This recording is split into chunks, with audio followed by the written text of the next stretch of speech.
Hello YouTube, Boss Moki here para sa Encuentro Creepy TV.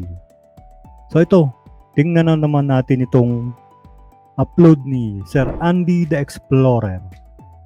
So may nag-send lang sa akin ng link sa mga kaibigan.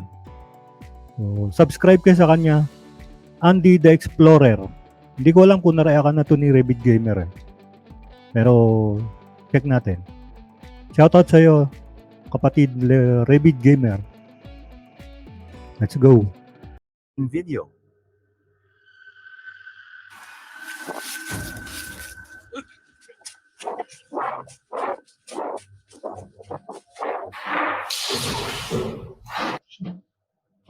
Hello? What?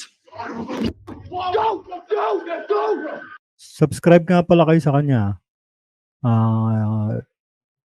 Ilalagay ko na lang yung link ng kanyang channel sa description box.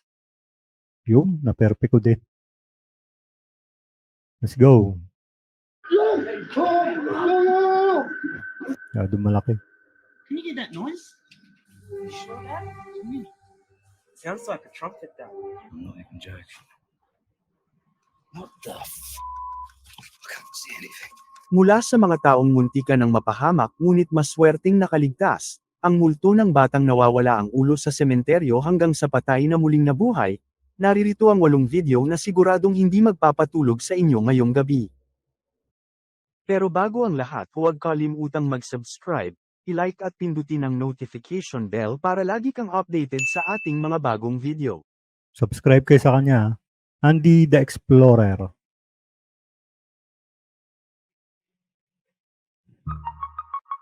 Mga taong muntikan ng mapahamak ngunit maswerte namang nakaligtas mula sa kapahamakan. Panoorin ninyong mabuti.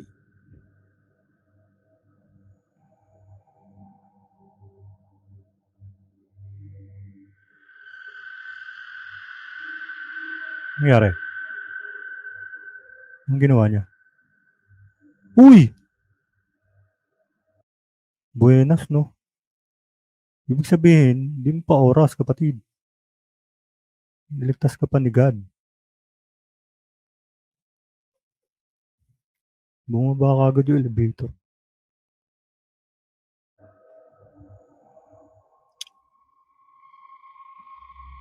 Ito naman. Uy! Wow! Ito yung mga ano. Ito yung mga hindi pa sinusundo ni kamatayan. Ano to, mga lucky people. Ayan, mga lucky people mga tawag diyan. Hindi mo pa talaga oras.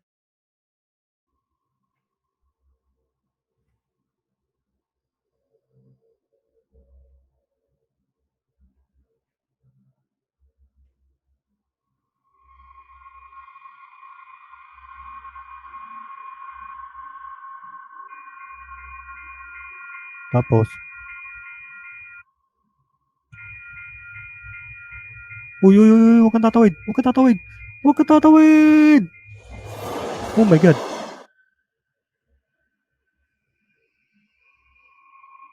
Diyos ko po. Yung galing ko nakakapag-preno yung train sa kanila. Oh. Ang video na Walang iya naman yan. Makapigil hininga naman yun. Siguro ako, pag nakita ko yun, harap-harapan, baka malaglag na puso ko. Ano yun? Swerte pa rin yun. Kumbaga sabi nga nila, tinulak ka pa ng guardian angel mo eh. Tinulak ka pa papalayo sa kapahamakan. So, hindi ka pa sinusundo. Hindi ka pa pwedeng mamatay. Kaya gano'n.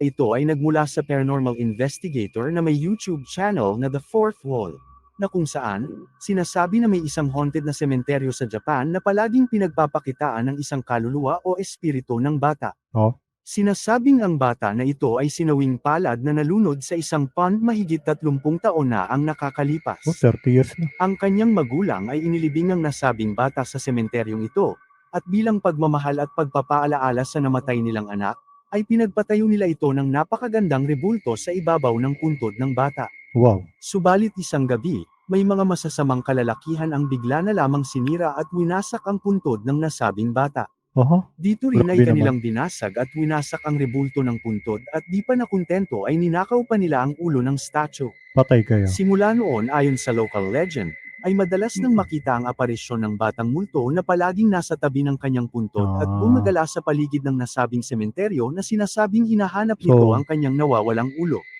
Noong September 2015 naman, So, walang ulo. So, walang proof. Walang video. Sabi-sabi lang. Okay. Maaring totoo. Maaring may nakakakita nga. Pero paano natin papatunayan yun? Di ba? Sabi-sabi. Walang video. Walang proof na may nakapture silang bata doon sa loob na. Tsaka, ewan ko kung totoo kasi hindi naman doon na yata namatay yung bata. Ang pagkakaalam ko kasi kung saan namatay yung tao, doon magpapakita yun. Yung sementeryo, doon lang siya nilibing. Yun ang alam ko Correct me if I'm wrong. Tuloy natin.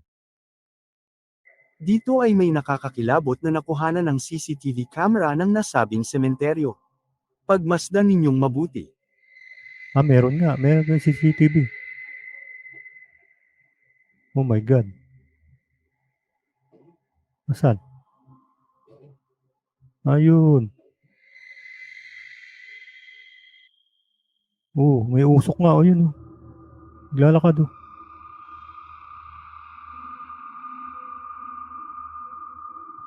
Nang 10 oras ng gabi, isang shadow-like figure ang makikitang naglalakad sa pinakagitna ng sementeryo. Matapos naman kumalat ang nakakatakot na CCTV footage na ito, isang Japanese ghost hunter ang naglakas loob na Meron ako nakikita pero sige, tapusin natin yung video. pagsagawa ng investigasyon sa nasabing lugar kung saan ito nakuhanan ng CCTV camera. Subalit lingid sa kanyang kaalaman ay may mangyayari sa kanya na kanyang ikakagulat at ikakatakot. Panoorin ninyong mabuti.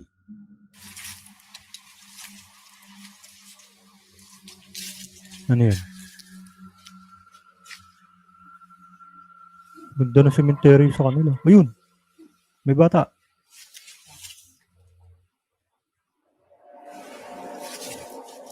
Wala. Ano wala? Takbo na, gago. Takbo na.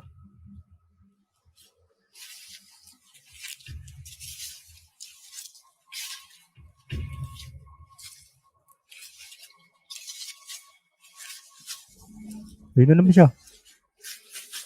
Nawala na naman. Ayun siya. Takbo! Makikita sa video ang biglang paglingon ng ghost hunter sa kanyang likuran ng makarinig ito ng kakaibang ingay. Dito ay laking takot niya nang may nakita siyang white figure na animoy pinapanood siya nito. Nang muli niya Yun, itong tingnan, ay bigla naman itong naglaho na parang bula. Nang makarinig naman uli siya ng ingay, ng paglingon niya, ay laking gulat niya na nasa opposite na direction na pala ang white figure na kanyang nakita. Dala ng kanyang takot ay kumaripas na lamang ito ng takbo papalayo sa nasabing sementeryo. Ito nga ba ang espiritu? Oo, pwede. Kasi kung titingnan natin, mula doon sa CCTV sa taas, captured ng CCTV. Yung anino, balikan natin Kung mapapansin nyo kasi dito,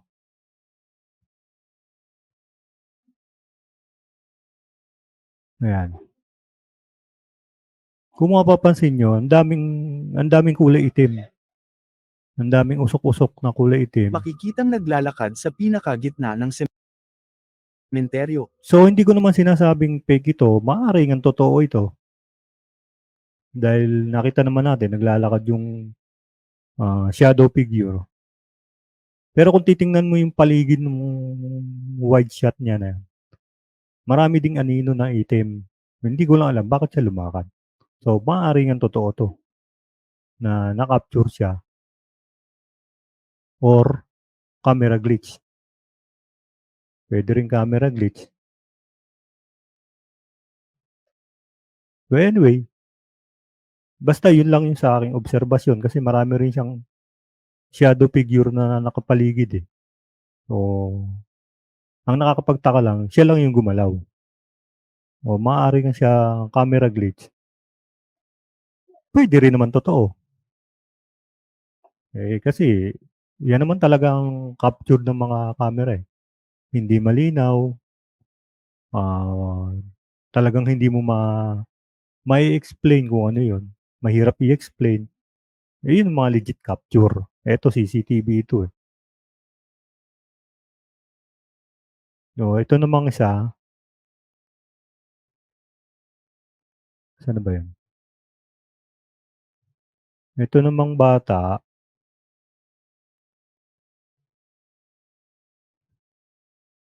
Eh, ba't nawala?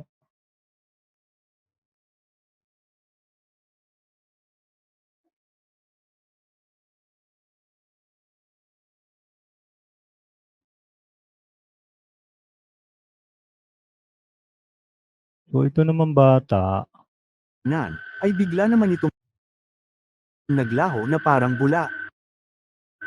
Nang makarinig na Ayan. Pwedeng totoo yan. Pero, sa panahon kasi ngayon, pwedeng ano yan, overlay yan. Pwedeng ipinatong yan. Hindi ko sinasabing fake yan ha. Pero sa legit na capture talaga, ganyan talaga dapat. Hindi solido. Ganyan talaga dapat ang mga nakaka-capture, nawawala. Tapos transparent siya na pag binalikan mo ng camera mo, nawawala uli siya. Tapos pagbalik mo, andun uli siya. So, pwedeng legit yun. Legit talaga yun. However, para siguro dumami ang views niya, pwedeng nagpa-edit siya. Pwede rin. Eh, yun naman ay obserbasyon ko lang. Yun naman ay personal opinion ko lang. So, nasa inyo na yun. Kung saan kayo maniniwala. naman uli siya ng ingay, ng paglingon niya, ay laking gulat niya na nasa opposite na direction na pala ang white figure na kanyang nakita. So, tuloy na natin Dala sa ng iba. kanyang takot sa isang kinatatakutang abandonadong funeral home o morgue na matatagpuan sa Morgue. bansang Russia. Ayon sa mga taga rito, ang nasabing funeral home ay isang haunted, dahil sa pagpapakita at pagpaparamdam ng napakaraming espiritu at kaluluwa. Sinasabi na ang nagmumulto dito ay mga kaluluwa na hindi makatawid sa kabilang buhay. Kaya naman ang grupo nila ay agad nagsagawa ng investigasyon. Dito ay nag-split sila upang makapag-explore. Subalit lingid sa kanilang kaalaman ay may nakakakilabot at nakakatakot na mangyayari sa kanila. Dito ay pumayag si Nastia na mag-isang uupo sa isang napakadilim na room ng funeral home chapel.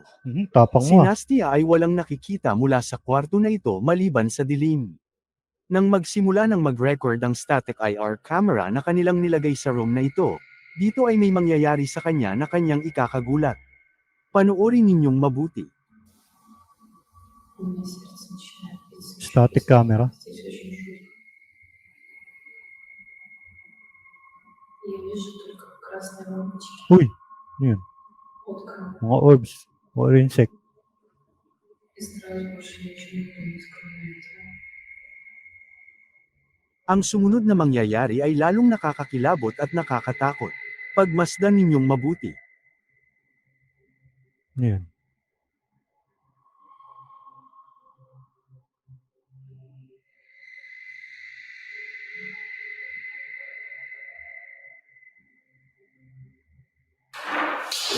Taris na yan. Sa madilim na chapel na ito ay walang nakikita si Nastia na kahit ano. Maririnig sa video ang bigla na lamang pagbagsak ng bagay mula sa table na malapit lamang sa kanya. Subalit ang mas nakakatakot pa dito, makikita sa static camera ang pag-usad ng ataol ng kusa. Uy, putik. Dito ay walang idea si Nastia kung saan nagmumula ang mga ingay na yun na kanyang naririnig buhat sa dilim. Subalit ang ingay na ito na kanyang naririnig ay sapat na, upang makaramdam siya ng takot at pangamba kaya naman agad siyang lumabas ng chapel. Oo nga. Nang mas nasa ganun. labas na si Nastia, dito ay patuloy pa rin ang pagre-record ng kanilang static camera. Ang susunod na pangyayari na inyong matutunghayan na nakuhanan ng kanilang static camera ay tila ba isang eksena sa isang horror na pelikula. Pagmasdan ninyong mabuti.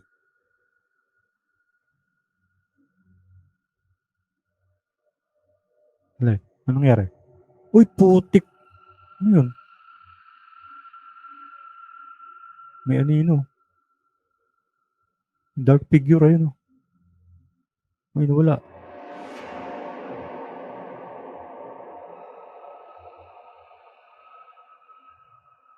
Makikita sa static camera ang isang dark-shaped figure na bigla na lamang lumabas buhat sa ibabaw ng ataol.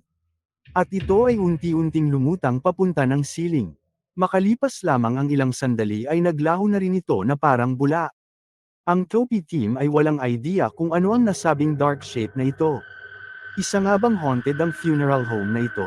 Kayo na ang baalang humusga.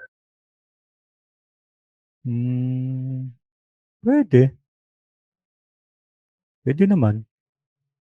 Pero hindi ko maintindihan. Ano yung dark figure na yun? Hindi ko naman sinasabing hindi ko sinasabing fake yun Pero kasi sa panahon ngayon talaga, anything is possible in video editing. So yun lang yung yun lang yung skeptical side. Pero yung totoong side naman, kasi unang-una naman to static camera yung ginamit nila So marami talaga makaka-capture yung static camera na yan. So maaari nga totoo. Kung totoo naman wala naman tayong magagawa doon. So compelling yung evidence na nakuha nila. The other side, pwede rin namang mapeke yun. Di ba? Video editing. Madali lang yun.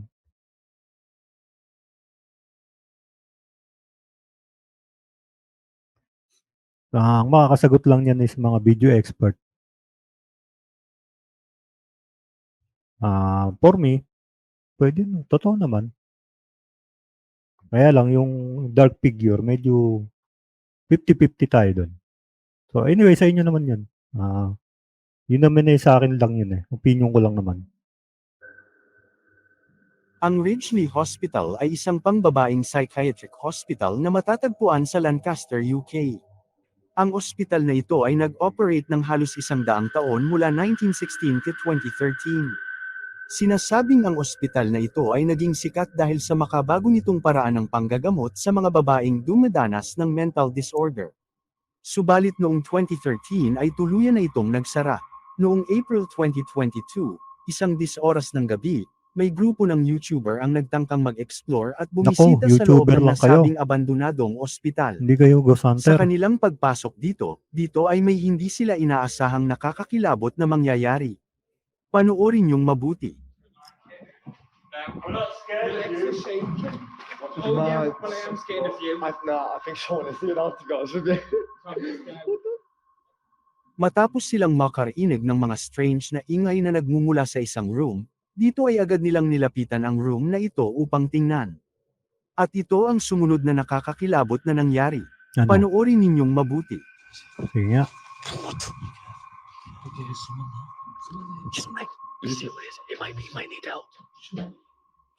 Hello? What? Takbo. Walang iya kayo. Sige. Anong nangyari? May kumalabog? Everyone okay? Everyone okay? Keep calm. Keep calm. Man! What the? Takbo sila Ayan, sige. Oh, hold you up. Get out. Get out. Hindi naman kayo ghost hunter What you want? He's right there. He's right there. No. Anong gulo ang camera? Matapos nilang lapitan at tingnan ang loob ng nasabing room, dito ay bigla na lamang silang nakarinig ng malakas na sigaw na nagmumula sa loob ng room. Kaya naman agad silang napatakbo sa gulat at takot. Ang mas nakakatakot pa dito ay sinundan at hinabol pa rin sila ng nasabing estranghero hanggang sa kanilang sinasakyang kotse. Estranghero. Magpahanggang sa ngayon ay hindi pa rin nakikilala kung sino ang lalaki na humabol sa kanila. So, tao. So, hindi siya paranormal. Tao siya, malamang may natutulog siguro diyan na hindi naman siguro naniniwala sa mga paranormal things, paranormal entity. Tama ba? Basta hindi siya naniniwala sa mga gano'n, so siguro homeless, gano'n. Eh, wala naman nakatira diyan siya natutulog. Tapos ginulo niyo, nagalit, hinabol kayo. 'Yun, eh, sa'kin lang 'yun, eh, kasi maliwanag naman do'n sa video na tao yung humabol, estranghero. So, sinundan pa sila. Oh, natakot lang sila kasi hindi nila akalain na may tao do'n sa lugar na 'yun. Tao 'yun. Sinasabi ng mga viewers na maaaring isa lamang itong homeless na lalaki na Tama. nabulabog nila dahil sa kanilang pagpunta dito. Bumangon ng patay. Buwisit. Lakas naman ng patay na 'yan, nasira yung nicho.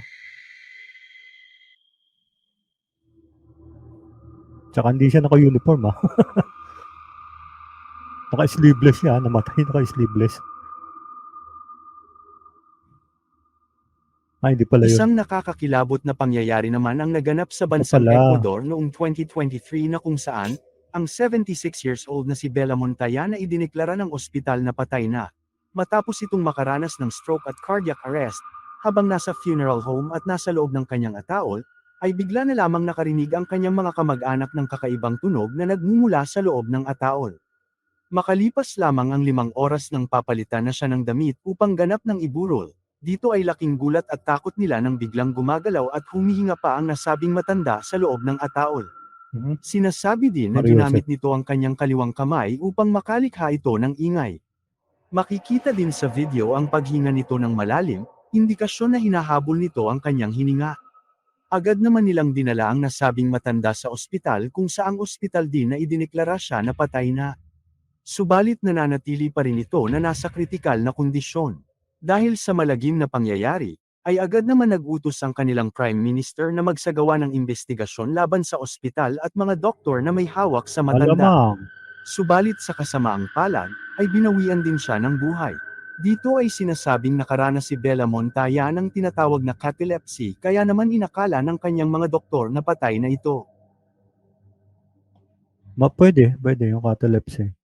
Ano yan, madalas naman nangyayari yan, kung mapapansin niyo, kahit dito sa Pilipinas, alam ko may nangyari na rin ganyan, bata yata yun. Dineklara na ng ospital, patay yung bata. Tapos, mga ilang oras yata, huminga yung bata, umiiyak, tapos humihingi ng tubig. So, yun, after nun, dinala nila uli sa ospital, namatay ulit. May tawag yun, may tawag yung mga doktor. Ayun nga yung sinabi nung catalepsia. Kung mapapansin nyo, pag dinala yan sa sa morgue, 1 or 2 oras yata. Hindi ko sigurado pero matagal yata bago embalsamuhin. Bago embalsamuhin ng embalsamador. Kasi nga, may chance kasi na mabuhay. Inaantay nila yun na baka mamaya buhay pa yung tao. Mabalsamo nila. Kaya medyo matagal yan bago pag dinala yan sa morgue, matagal yung bago nila embalsamuhin talaga. May nagsabi niyan May nakausap ako dati niyan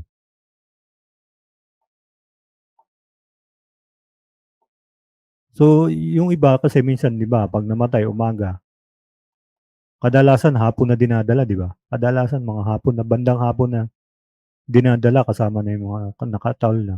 Kasi nga sa tagal yung oras na yon, iniintay pa nila na baka sakaling mabuhay.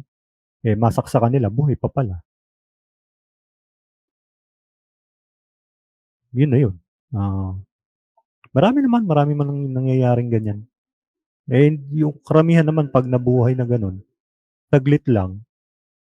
Tapos, pag dinala mo sa ospital, mamamatay din. Parang ano lang. Ayun, may tawag nga yun. Nalimutan ko na agad.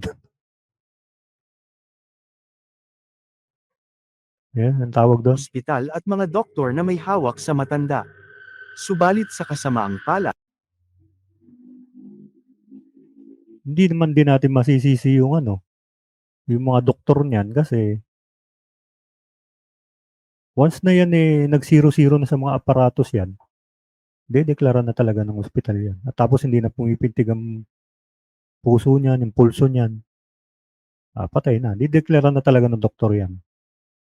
At isa sa mga pinakamasakit na sinasabi ng doktor yan, time of death. Yan alam ko, yan ang pinakaayaw nilang sasabihin sa isang pasyente. Tingnan natin ano tawag doon. ay binawian din siya ng buhay. Dito ay sinasabing nakaranas si Bella Montoya ng tinatawag na catalepsy, kaya naman Yung catalepsy. Catalepsy. Yun pala tawag inakala doon. ng kanyang mga doktor na patay na ito. Marami naman nangyayaring ganyan. Sa iba-ibang bansa, kahit dito sa Pilipinas nangyari na yan. Hindi naman nagtatagal. Can you get that noise? Nitong nagdaang mga buwan, isang kakaibang phenomenon ang nai-report sa iba't ibang panig ng mundo, na kung saan ay nakakarinig sila ng misteryosong tunog ng trumpet na nagmumula sa kalangitan na naging palaisipan sa buong mundo. Hanggang dito rin yan eh. Sounds like a trumpet down. Narinig din dito yan ah.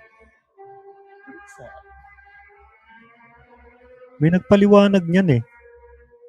Ano nga ba tawag yan?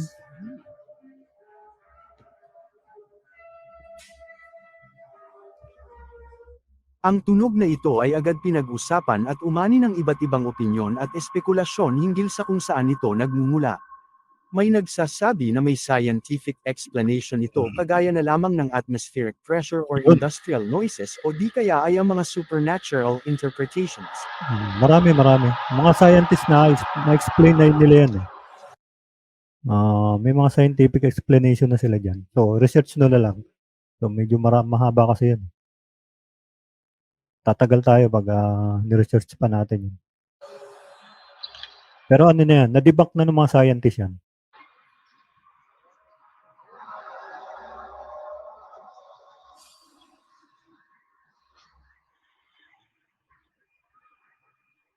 Meron naman maraming nagsabi na yun di galing sa langit at trompeta raw yun ng ating Panginoon. Hindi naman natin sinasabing hindi totoo yun. Kasi naniniwala din naman tayo kay God. On the other side, siyempre, andyan yung mga scientists na ipoprove nila yun na may scientific explanation doon. Dalawa lang yan. Faith natin sa God and then kung sino yung mga naniniwala sa scientists, go, naniniwala kayo. Kaya kayo na mamili. Ayon naman sa iba, ang misteryosong tunog na ito ay nagmumula sa ibang dimension kagaya na lamang ng sa Seven Trumpets of Revelation. Ito ay pinaniniwalaan na nagmumula sa trumpets ng 7 anghel mula sa kalangitan. Ang bawat trumpet na ito ay nagpapahiwatig o babala na may paparating na catastrophic event sa ating mundo o di kaya ay paghuhukom o katapusan na ng mundo. Ang sinasabing kaganapan na ito ay kabilang ang magaganap na environmental disasters hanggang sa warfare at celestial disturbances. Po, Diyos mo. Sounds like a trumpet down.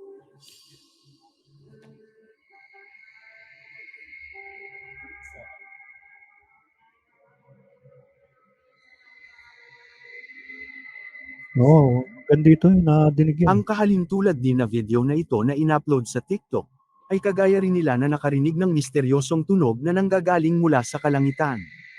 Ito naman ay nangyari sa bansang Australia.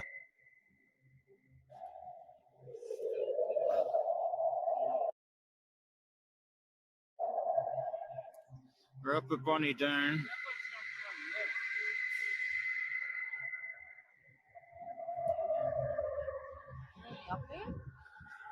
Can't say anything, but I can certainly hear that. Pressure variations or di kaya ay likha ito ng namumuong thunderstorms. Pwede. May nagsasabi din na likha ito ng industrial equipment. Oo, Sa yun kabila yung mga ng mga scientific explanation explanation. nito, ay marami pa rin ang naniniwala sa prophecy na palatandaan ito ng paparating na paghuhukom o katapusan na ng ating mundo. Oo, maaari din. Kasi, alam mo naman kasi yung mga scientists na yun, lahat na lang, pinuprove nila ng science. So, talagang iyaano nila yan. Talagang i-debunk nila yan. Pero para sa ating mga Kristiyano, tayo, maniniwala tayo sa trumpet of God yan. However, yung mga scientists, nandyan sila. Yeah, anyway, nasa ano naman yan, nasa inyong paniniwala yan. Basta kung ano yung pinaniniwalaan nyo, yun na yun.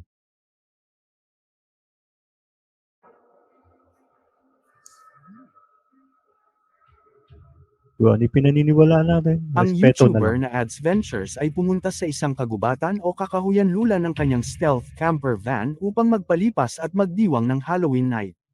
Dito ay kanyang ipinark ang kanyang sasakyan kung saan malapit niya lamang isasagawa ang overnight. Here for now. Unfortunately, this is the closest that we can get to the woods. We can't take the van any further, but I will be going in there on foot.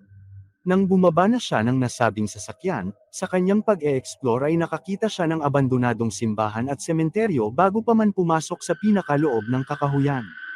Nang makahanap naman siya ng tamang lugar upang magstay, ay eto naman ang susunod na mangyayari.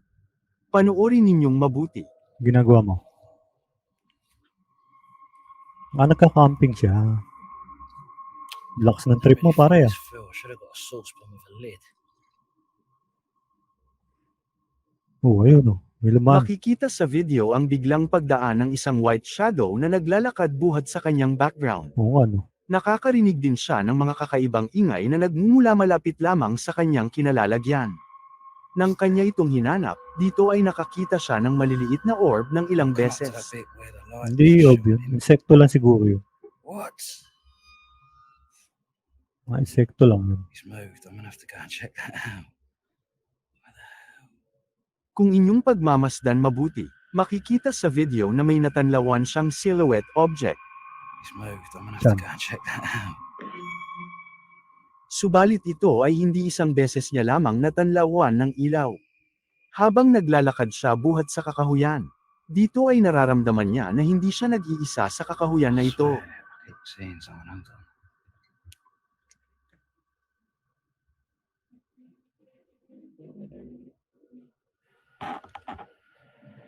There's no one there.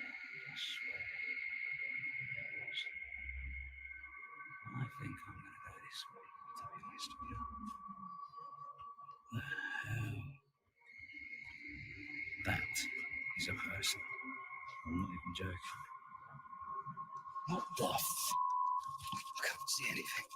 Ano yun? Ba't ka tumakbo? Makikita sa video ang bigla niyang pagtakbo matapos itong makakita ng isang tao o nilalang mula sa dilim. Ayon naman sa ibang viewers, maaaring ang kanyang nakita ay isa lamang mannequin na nilagay lamang sa lugar na iyon bilang Pwede. Kasi may anino eh. Bugok ha. Pinalabo mo pa yung camera mo ha. Kitang-kita naman yung anino. Tsaka hindi gumagalaw. Tsaka yung mukha niya, parang, parang mannequin nga. Well, anyway, kung totoo naman yun, edi, totoo.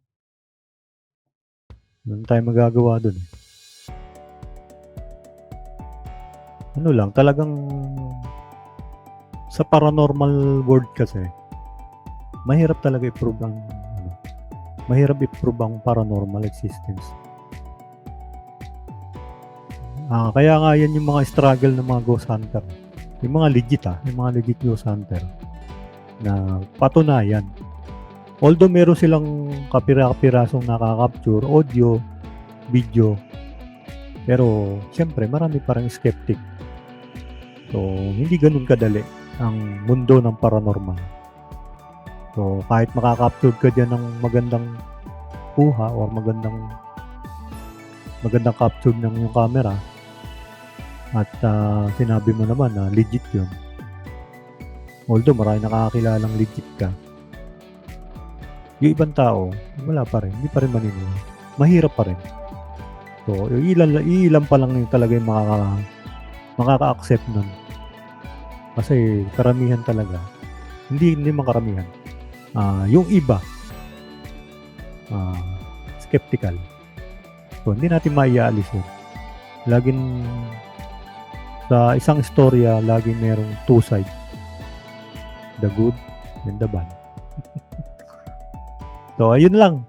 Maraming salamat sa video ni Andy the Explorer. Subscribe kayo sa kanya.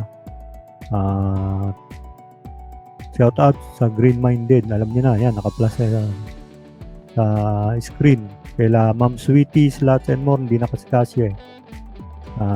Sir Gary Ghostbuster, Loves Irene. Yan. Ano pa ba? Shoutout sa inyo lahat, yung mga nagpupunta sa live ko. Maraming salamat. Hanggang doon na lang. Bye-bye.